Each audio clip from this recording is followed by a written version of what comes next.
Hello and welcome to episode 42 of the Dental Realist Podcast. I am Dr. Ryder Waldron. I'm joined as usual by Dr. Marcus D. Neff and Dr. Troy Stevens. And Marcus, let me start with you. You've been to 17 different volleyball tournaments in the last 4 weeks. And how's it been going? It's been great. I love volleyball. Got a little break now for a few months, a couple of months anyway, and then we'll be back doing the club volleyball stuff. Wow, man. Yeah, that's a lot of volleyball there. Troy, how are you doing tonight? Doing fantastic. I'm really glad to be back in the podcast scene after, what is it, 5-month hiatus? It feels like it's been a couple of months. We've been on a hiatus since Marcus has been gone so much, I guess. We'll just blame it on Marcus. We usually blame everything on Marcus. Yeah. It's nice to be back. Sure. Podcast from the volleyball court. Oh, now that would be magic. It's nice to be back rubbing shoulders with you guys, rubbing shoulders with dental professionals. There you go. That's right. Yeah. That is such a long time. Rubbing shoulders. Like, I don't know who does that. It's a strange term whenever that is used. I don't really like to get close to anyone, close enough to let our shoulders touch. That's weird. Yeah, it's invading our private space. Yeah, come on. Well, there's been a big development this week, and I was going to ask you guys about it. We've kind of talked about it a little bit off air, but The Mandalorian was released on Disney Plus this week. So what did you guys think of it? I thought it was excellent. Yeah, I thought it was outstanding. I watched the first 10 minutes, got me intrigued, and then I watched the rest of it later that day, and man, I like me some Star Wars. That's a good start to that series. It was good. I know we don't talk about much else besides dentistry on here, but man, it was fun to watch that. I thought it was really good, really well done. Yeah, especially at the end when Darth Vader came out. Man. Yes. Spoiler alert. Oh wait, sorry, did I just spoil that? Yep, you did. Now nobody's gonna watch it. No need to watch now. But we have another episode coming out tomorrow, correct? Yeah, Friday night. So we'll get 2 in 1 week. It's great. That'll be nice. I'm actually wearing my Mandalorian helmet right now while we podcast. You have a Mandalorian helmet? No. You got to attach a picture of that to the podcast. So yeah, maybe we could do that. I do have a Mandalorian action figure, but that's as close as I get to any Mando stuff. So give us a little background. What is the Mandalorian, Ryder? I mean, you're the Star Wars guru. Yeah, the Mandalorians, they go back many years. I mean, if you watch the Clone Wars and Rebels animated series, you get a lot more backstory. I mean, the first Mandalorian we saw was Boba Fett, but he's not technically a Mandalorian. He just has the armor to look Mandalorian. But so anyway, the Mandalorian is set after Return of the Jedi, so there's been some confusion that it's possibly Boba Fett. It's not. He's dead. But the Mandalorians are these kind of warrior people, I guess, and they have a weapon called the Dark Saber that if you watch Rebels, you get to see that. It's pretty cool and kind of a powerful weapon that the leader usually has, I think is how it works. But anyway, pretty cool. Wow. Very nice. Thank you for that info. Should we just cancel the dental talk and just talk about Star Wars? Man. Well, we had a lot of questions about the Mandalorian that we were texting to Ryder. And Marcus and I were just like, well, Ryder, whenever you feel free to answer the questions because he's the only one that knows this stuff. And the crazy thing is he does know it so well. Yes. I mean, I didn't even know what a Kaminoan emblem was. Yeah, he picked up on that in there. I bet you do. They're in Attack of the Clones when Obi-Wan Kenobi goes to visit the cloners on that watery planet. Well, it's on Kamino, and they're the ones that create the clones in Attack of the Clones. They create the clone troopers. So you've seen them before. Maybe you just. I have seen them. I'm not into the lore quite as much as you are. Maybe. Well, no, probably not. The Mandalore. The Mandalorian, yes. I like it. Well. Great series. Well, I look forward to seeing some more. It should be good, yeah. Well, let's talk about some dental stuff. Marcus had an idea which is very fitting for this time of year with the holidays coming up. And it was how we show appreciation to the staff during the holidays, like with bonuses, meals, gifts, things like that. So Marcus, let's start with you since this was your idea. But when you were in private practice, how did you show appreciation around the holidays for your staff? Oh, probably similar to what a lot of people do. I mean, I'd I'd pick a restaurant and I'd make a reservation there. Either we'd do a lunch or we'd go after work, somewhere nice, where I was going to probably end up spending 20 to 30 bucks a plate at least, and Yeah. feeling like I had to do something real nice. And so I'd do that. Usually I'd end up buying probably more gifts than I should have. I'd think, well, maybe I'll get everybody, I don't know what the item was. I'd get something. iPad? No, I wasn't that nice. MacBook You, Pro? on the other hand. Yes, that's right. I'd get them something nice. Usually I'd give them a check or some cash as kind of a bonus along with a gift, probably a gift card or something too. Like I honestly, from the beginning, I really set the bar probably a little too high, I think. Yeah. Because then they kind of expected it. But yeah, I did genuinely want to show them that I appreciated them because I know they worked hard and they did a lot of good things that were good for the practice. But yeah, that's kind of how I did it. Cool. Troy, what about you? What do you do now for them? Well, we do the dinner thing. We've had a couple times in some years where we've went to like the Cirque du Soleil and then out to dinner, or a hockey game and then out to dinner or something like that. The last couple years we've been giving them a couple $100 each and telling them to go to the mall and spend it, have fun. Nice. And then taking them out to dinner afterward and things like that. So that's been pretty nice. We've been able to, give them a Christmas bonus a little bit on top of that, which tends to be quite draining on the account at the end of the year. But Yeah. It is, in real reality, those folks are the people who, make your life a lot better and help take care of your patients. And so, you do what you can, but you can't go crazy. Like we have had years where we've had higher bonuses and stuff, and things like that, where we can offer more at the end of the year because we have more income in the bank. Mm-hmm. But then we have had down years that we haven't been able to do as much. So, we had to scale it according to how the year was. Yeah, and I think we'll talk about that in a few minutes. But how do you guys, or how have you guys decided how much to give for Christmas bonuses? Like, do you have just a set amount, then you're going to divide that up amongst the staff, or do you give more to full timers or more to hygienists, or how have you guys decided how to do that? I wasn't always equal in what I gave. I'll be honest. I mean, there were certain people that I just felt like played a bigger role or more of a key part in the practice, or had been there a little longer. So, hopefully, I don't think they were all talking to each other saying, what kind of bonus did you get? But yeah, I did feel like some people deserved a little bit more. And so I was a little more generous with some than others. And yeah. Yeah, that's what I've done too. Usually, I mean, like people that work more kind of deserve more, and people that work there longer, I feel like. But yeah, I've made it real clear that my staff is not to discuss, their pay with each other, their bonuses with each other. It's that is kind of a serious deal to me. So I try to tell them not to, but who knows? What about you, Troy? How do you divide up how much you're going to give to your staff each year? Yeah, we come up with a number for the full-time staff.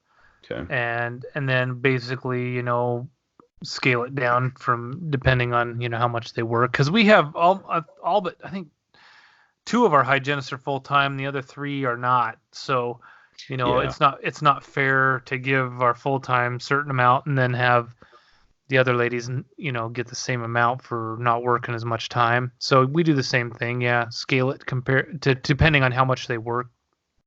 Yeah, and that's tough because it's just like I always wonder. I don't want to overshoot how much I'm going to give them. Like, if they're going to be excited about $200 and it's going to, let them know how much I appreciate them, then I don't want to give them like $500 because then it's like, does that make sense? You don't want to overshoot it and give too much, and then, like Marcus said, set the bar so high that later on they expect that every year.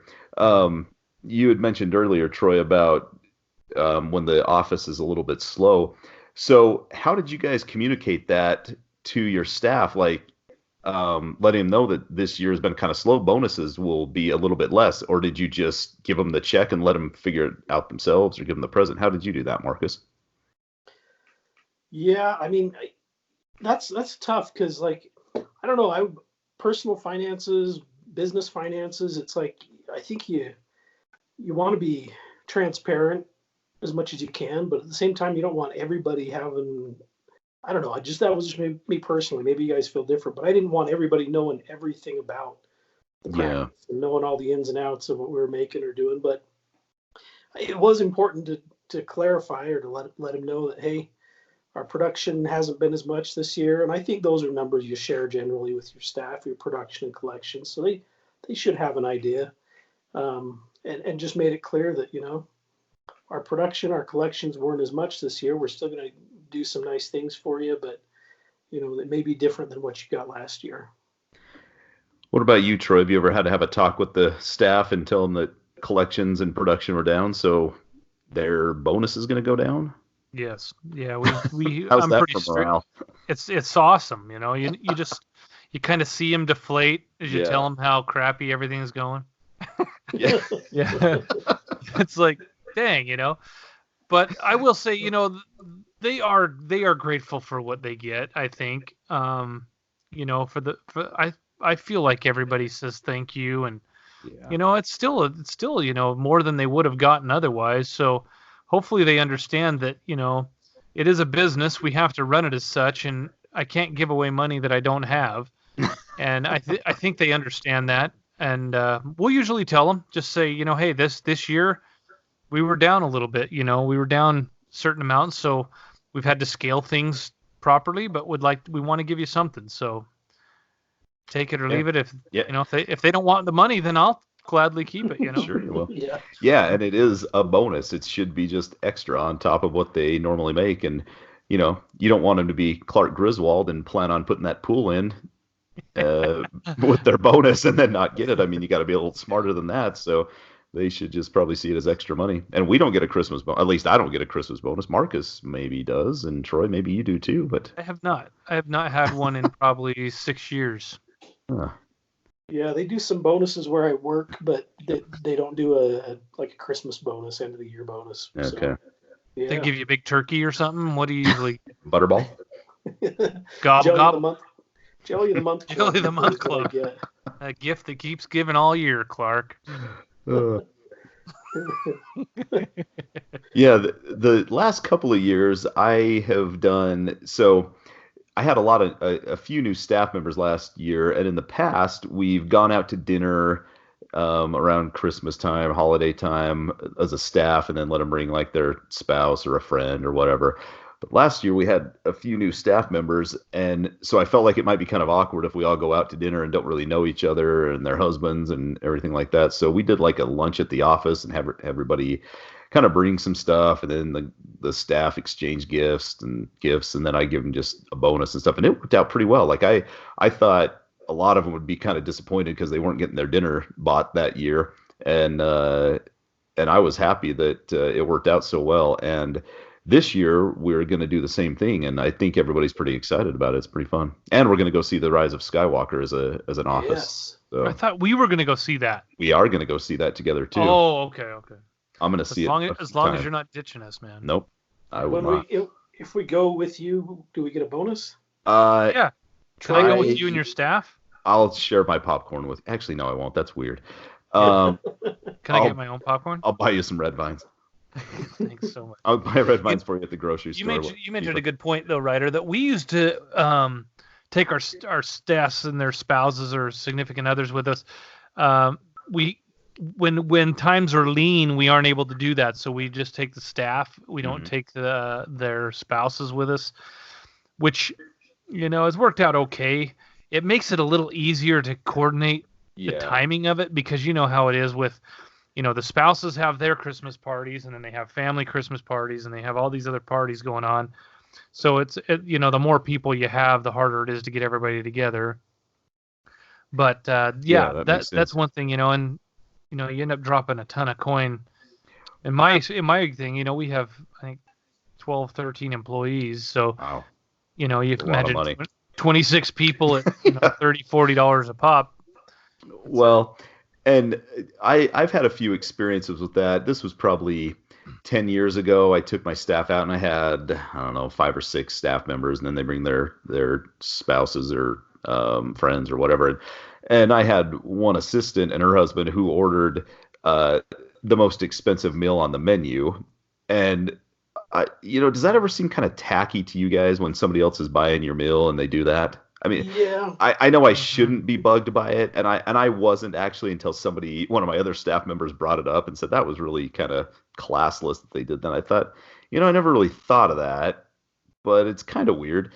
And a couple of years ago, an assistant, she doesn't work for me anymore, her husband came and he started ordering appetizers for the whole table, and I thought, well, is he going to pay for those? Because I didn't really order those, and then he took them home after.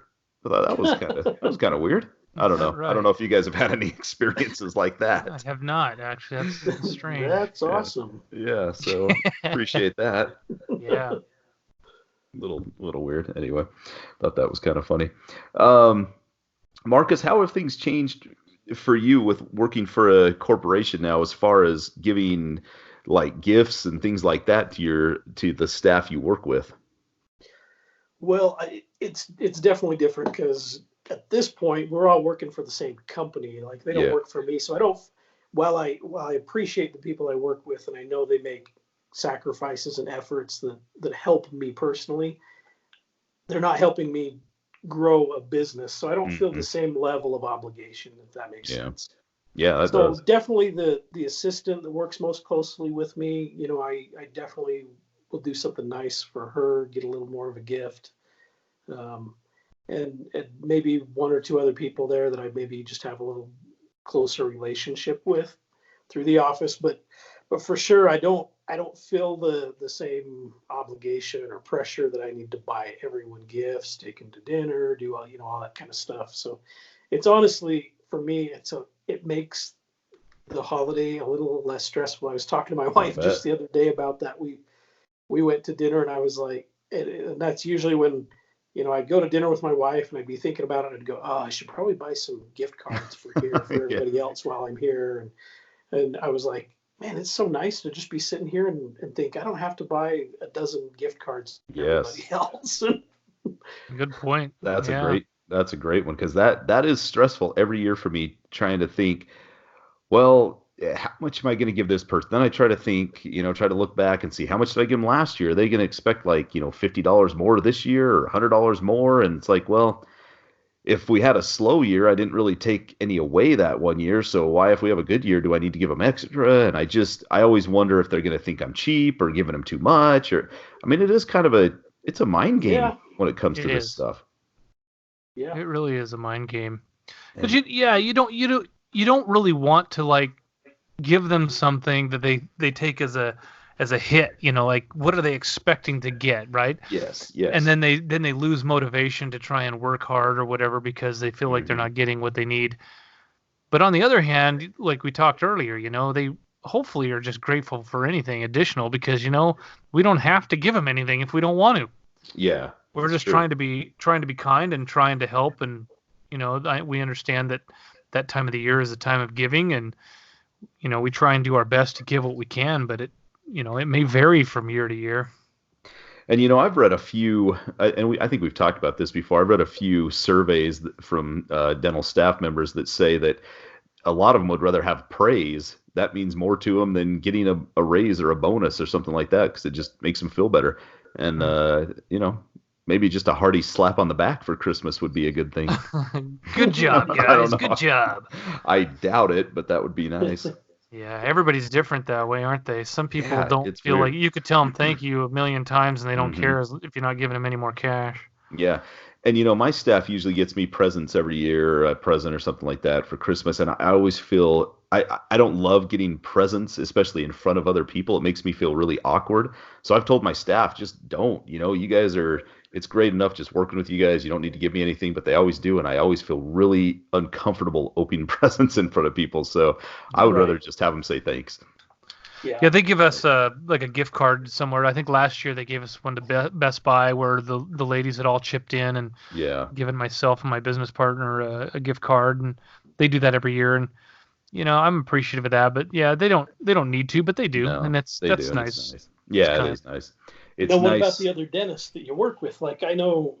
For me, like I always feel a little awkward because I used to be in solo practice, so I didn't have to worry about it. But now I work with another dentist, and so it's like, do I get him a gift card to a restaurant? Yeah. If so, like how much should I put on there? Because it's going to be awkward if he gives me a gift card to a restaurant and his is more than mine. And, it's just good point. Yes, that's a great point. Yeah, my business partner and I don't give each anything. I mean, other than maybe just like a. Some cookies and stuff. Nothing serious. I think we've done hot chocolate mix or something. Something very, very, very simple. Yeah. Or a meaningful warm hug. Sure. Yeah. We just rub shoulders, and just, hey, buddy, how you doing? Good year. It was a good year. Thanks, bud. Oh my gosh. Yeah, that's true. When I was first in practice and I shared an office with another dentist, and that was always awkward because I think 1 or 2 years that I shared the office, I think I gave him something and then he didn't give anything back. And I thought, well, that's fine. I didn't really care. And then the next year I'm thinking, well, I don't want to give anything to him. And then he's probably thinking, well, I should give him something this year. And it just, because he gave me something last year. Yeah, it's just weird. just the mind games. You got to love them. Yeah. Do you guys ever? This is a little off topic, but what's the best gift you've ever gotten from a specialist? Do you guys get specialist gifts around Christmas time? What's the best thing you've ever gotten? That's a good question. I don't remember anything being real phenomenal. I've gotten like baskets with bread and jam, and the cookies, and I've probably gotten a couple of gift cards, like for a restaurant or something like that, which I definitely appreciate them. Yeah. Those are nice things, but I can't think of anything really like, wow, they really went all out. This is crazy. Yeah. What about you, Troy? You think anything? I'm about the same as Marcus. They give you a bunch, candy baskets. We've had some like flavored popcorn things they've given. We had one surgeon that used to always give us a bushel of apples. Nice. Which was okay. I'm not a big apple fan. Yeah, I know. I eat an apple a month is probably enough. Yeah, one a month's fine. But I mean, I'm not gonna sit and complain about them giving me stuff. It's like one of those things. I appreciate anything. Yeah, I had a periodontist bring us some donuts yesterday, and it was great. Yes. I really enjoyed that. It wasn't even for Christmas, but there used to be an orthodontist I referred to, and now he has sold his practice and moved somewhere in the Midwest. But every year he would give us a gift card to go to this steakhouse around here, and it was, you could order anything you wanted, and then I think they just sent the bill to him or something like that. It was kind of cool, and it was like the best. I always look forward. So you're like going, I want 5 of those. So I ordered takeout and got 17 T-bones to take home. Take the whole staff down. Hey, guess what, guys? We're going out to dinner. That's what I should have done. That's how you take your staff out for Christmas. That's not and that's why that guy is no longer practicing, too. That's right. That's why he had to move to the Midwest. Yeah, all those referrals you sent him just went out the window. He didn't make anything on them. Yeah, whatever. Yeah, that was great. I thought that was really good, but usually I just get the stuff like you guys are talking about, and I do appreciate it. It's always kind of exciting when the assistant or whoever brings the stuff around and drops it off at the office. I get real excited about that stuff. No, I make sure and take it into my office and make sure everybody knows that I am the reason it was brought. Yeah. Yes. Yeah. There was one. Well, I think it might have been an endodontist or something. Have you guys heard of these Minky Couture blankets?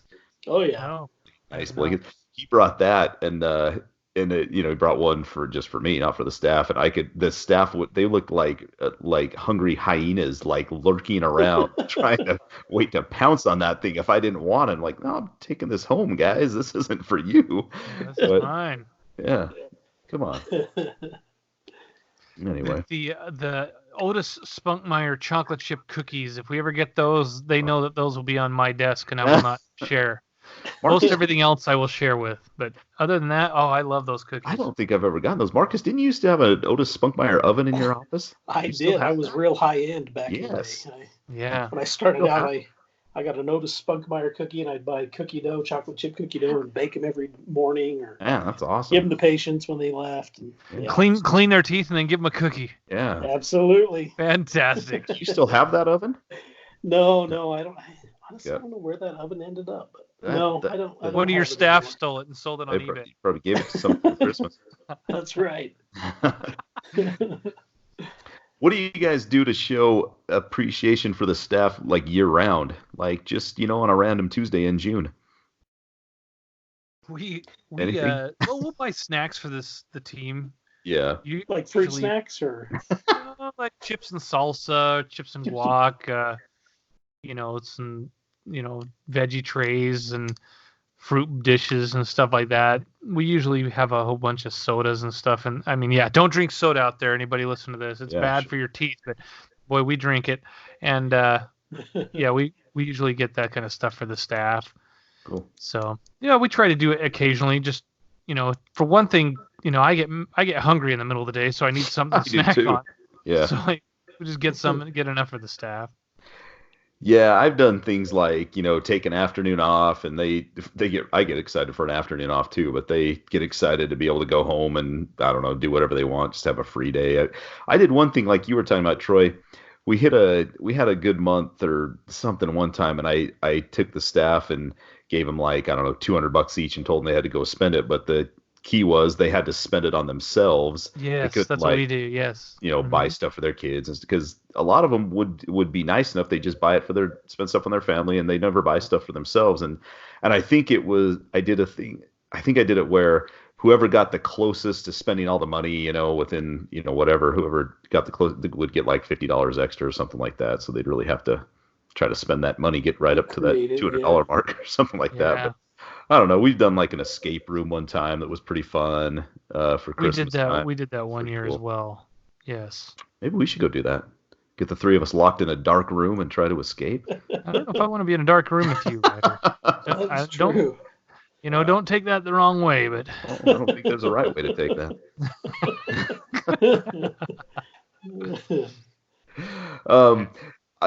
This is a different topic. I want to shift a little bit and ask you guys, have you had any Smile Direct patients? Marcus, I don't know if you have. Sorry, go ahead. Yeah. No. I just had one the other day. Yeah, I was going to ask Marcus because if he gets any of that at his office, but I don't know. I probably don't see it like you guys do, just because of the nature of the type of patients that I see. Yeah. But I've had them bring it up. I've had a couple of people ask me about it. What about you, Troy? Tell me about the patient you had the other day. Okay, so I think I told you guys this in text, maybe just in passing, but new patient comes in. She's I've never seen her before, and she had her trays in, but she has her number 31 has a massive hole in it. She's had a previous endo, and the whole mesial marginal ridge is just gone. It's all broken out with some recurrent caries there. So I says, we got to get a crown on that thing. And then she says, yeah, I've only been doing this Smile Direct for 2 weeks, so I can't do the crown yet. And I'm like going, what? So she's gonna wait until she gets done with that before she fixes her tooth. Hopefully the tooth is gonna be savable at the time. But I found that interesting that they don't have it.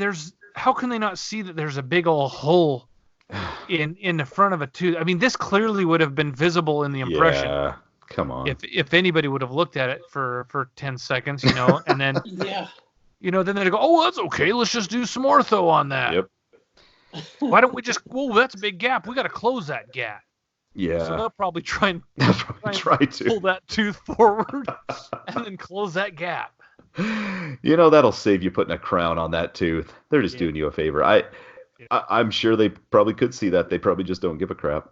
Yeah, that's the part that's kind of interesting about the whole dentist in a box thing, where you're just sending your impressions off to some lab somewhere and they're just making something that you're not getting any kind of an exam. You have no idea what kind of caries these people have and stuff. So I think that's why some of these companies are coming under scrutiny by the ADA and they're getting sued, right? and by I think by the FDA also now I don't know if they're getting sued, but they're getting looked at a lot closer. Yeah. Which I think they should. Yeah. I've seen one patient that I know of that did it, and she's had ortho before. She came back 6 months later, and she still had diastemas between her anterior teeth, and I mean that's tough sometimes to close those anterior spaces without actual braces on.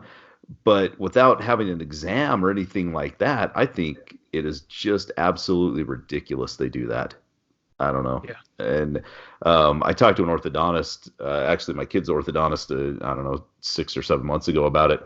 And he said all that the Smile Direct stuff does is just straightens anterior teeth. It doesn't necessarily do anything with the posterior teeth. So, that can throw your bite off. That can give you all kinds of issues, TMJ issues, all kinds of stuff. And he said, it'll be a few years before we see what kind of really negative effects it has on a lot of people. But he said he expects it to really be an issue down the road with some patients. Yeah. I don't know. It's tough when you just really don't have a dentist overseeing the thing. I mean, I guess you do. I guess that's how they get away with it. However, it's still kind of a joke that you don't have somebody it's like these whitening people that'll just send whitening trays to whatever. On. You don't know what their periodontal condition is, I mean, it's just I understand some of this stuff a little bit, but yeah, it's nice to have personalized care. Yeah, it is. And I mean, I've taken, one impression that I can think of in my career. I took an impression, and I think it was number 14 that came out in the impression. I mean, what if, somebody does have some periodontal issues and they, taking impressions at home and they pull a tooth out or something. Yeah. It doesn't happen often, but, there could be some real issues with that. Yeah. How on earth do these people that are doing these ortho things not know they don't have periodontal disease? Yeah, I mean how do you do ortho on a periodontally involved tooth? It's probably real easy to move. Just move it in the gingiva. I don't know. Yeah. Oh, wow. But I've even had some stuff come to me from orthodontists, which I'm shocked. Like this, I had a patient here recently. The kid hadn't been in to see us in like probably a year and a half, and he shows up for an exam, and he's in braces, and he had decay. And I'm like, and they put the bands around it. I love that. Yeah. So then I had to have him go back to the, so then he's got these appointments where he's got to go and take the wire out, and come see me, but I don't think that's every orthodontist. But no. It's surprising when that kind of stuff happens. Yeah, usually orthodontists are really diligent about taking care of that stuff before they put braces on. And I mean, I get letters every once in a while from orthodontists saying, this patient, we've talked to him about oral hygiene, we put him on, some Prevident or something like that, encourage them to come in for cleaning, and they're usually pretty hard on them and make sure they're keeping their teeth clean. So yeah, wow, that's a kind of a shocker. Yeah, it was. Yeah.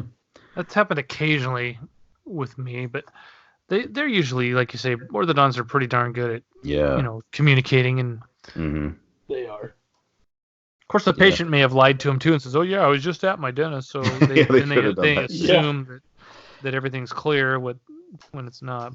Yeah. I agree. My business partner one time was at a lecture. I can't remember if it was after school or during his school when he says, "I want you guys to remember one thing: patients lie." No, patients always right. No, patients lie. Well, I did have I may have told you guys about this patient. I'm sure I did. He came in and he had number 2 was bombed out, number 29 was bombed out. Both of them just slam dunk endos. I mean, not even a question. They've been waking him up at night, and I told him, you need to either have those teeth taken out or you need to have some root canals done on them. And he had just had like a blank stare, and he said, "Well, my sister is a patient of yours, and she said that you can just shave those down for me, flatten them out a little bit, and they'll be fine." I thought, what in the heck are you talking about? What kind of advice is that? I just like no. I said, and anyway, I found out I'd done like an MO on number 18 on his sister, and pretty standard MO and no trouble at all. So I guess that's what he wanted done. I don't know, but you get stuff like that, and it's like, well, my front office uh, lady said, well, did you ask him where his sister went to dental school? I thought, oh boy, I should have, but I didn't want to get too sarcastic with the patients. But Yeah. I mean, you do get stuff like that patients either lie or they don't understand what they're talking about. Yeah. And I mean, this guy had extensive dental work done over his life, and so you think that he would have known that just shaving a tooth down is not going to help. Yeah. I don't know. He's trying to pre-frame you to try and get you to do what he wants or what he thinks will fix the problem when he is not using your expertise and your knowledge as Yeah, it's like those people that say that, oh yeah, you can't get a cavity on that tooth because it's not my real tooth. Yes. Really? Well, then whose is it? Yeah, whose is it? Whose tooth is that? How did you get somebody else's tooth in there? Yeah. Well, this isn't my tooth. It has a crown on it. I'm like, okay, the top part is a shell, but yeah, you still have your tooth in there. Yeah, it is.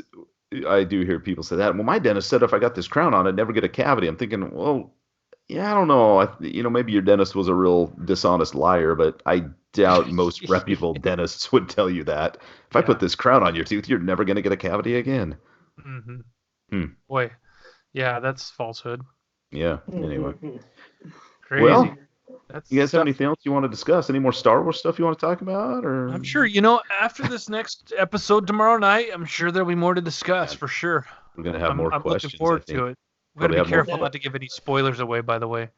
Now, you do have an excellent podcast, though, Ryder. Right? I do. You need to tell these listeners, Star Wars fans. If you want to hear some dynamite Star Wars talk, you can listen to the Idiots Array podcast.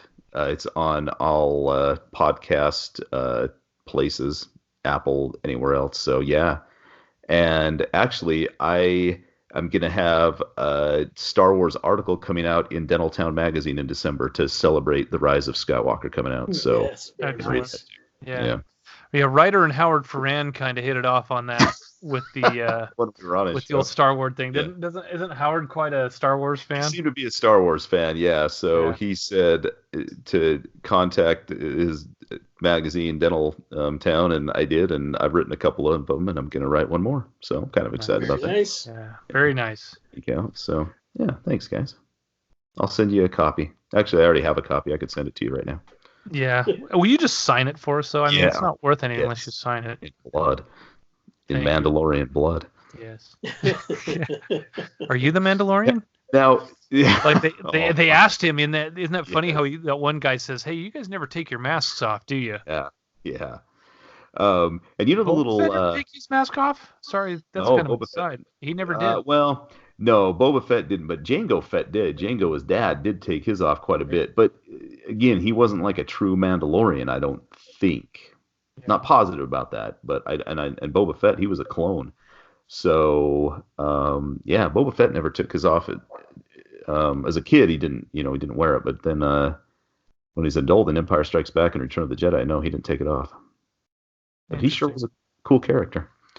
Did you know the little Mandalorian's kind of friend, the little pig-looking character? Do you know that's Nick Nolte?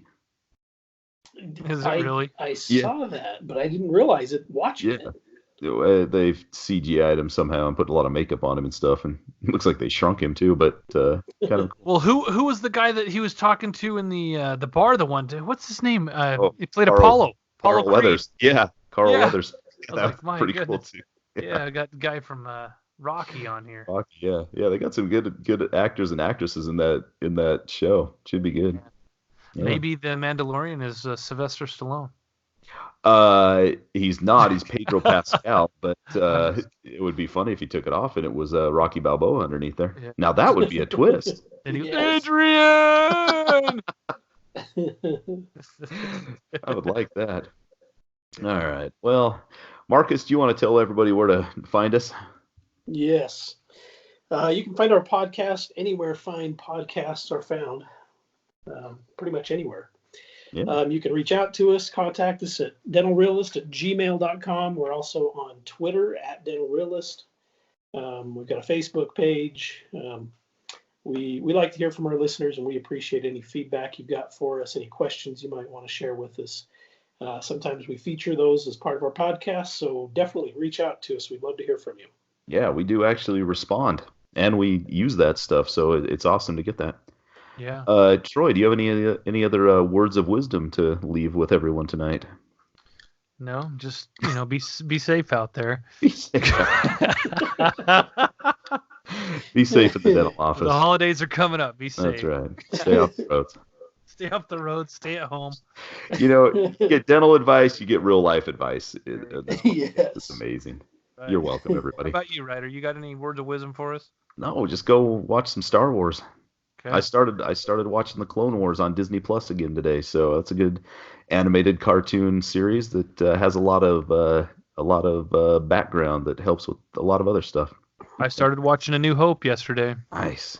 It's kind of cool watching that digitally remastered too. Yes. It's like really, really good quality. It's like hallelujah, they did that. I'm glad they did that. Yeah, and did you notice the cantina scene where Greedo and Han Solo, they added a extra little snippet there? I don't know. Oh, I haven't got to that point yet. Okay. See if you notice a change there that is different than even the special editions that have been out and everything. So just a little extra tidbit. Interesting. Did they do that with all of them when they reworked them? Did they put little stuff in there? That's the only thing. I haven't watched it. I just read it. That's the only thing that I have seen that is different from, in 1997, they had the special editions come out, and George Lucas had added a few things and CGI'd a few things, and they had changed that cantina scene where, it used to be that Han Solo shoots Greedo just in cold blood, and he changed it to Han and Greedo, or Greedo shot first, and then Han shot him. And anyway, this has changed even a little bit more. So, and cool. Greedo has a little extra line in there. So A New Hope came out in 1976, right? 77. 77. Yeah. So how old were you, Ryder? I was like 1.5 when it came out. There you go, man. So I was 6. Yeah. It's almost been with us our entire lives. Marcus, how old were you at the time? 4 years old. 4 years old. There you go. I mean, we've had Star Wars our entire lives. It's one of those things, and I think about that. What like for our kids growing up now, I can't think of like any other franchise, and maybe it's Marvel now that the kids have, but there's not a lot of franchises that generations can say like ours that they had their entire lives and that are still going. Amazing. Yeah. Boy, I'm sorry. I got us on a little bunny trail there, didn't I? No. I get goosebumps talking about Star Wars with you guys. So there you go, man. There you go. All right. Well, this has been episode 42. We'll try to bring some more Star Wars knowledge on episode 43. And thanks so much for joining us. We'll talk to you next time.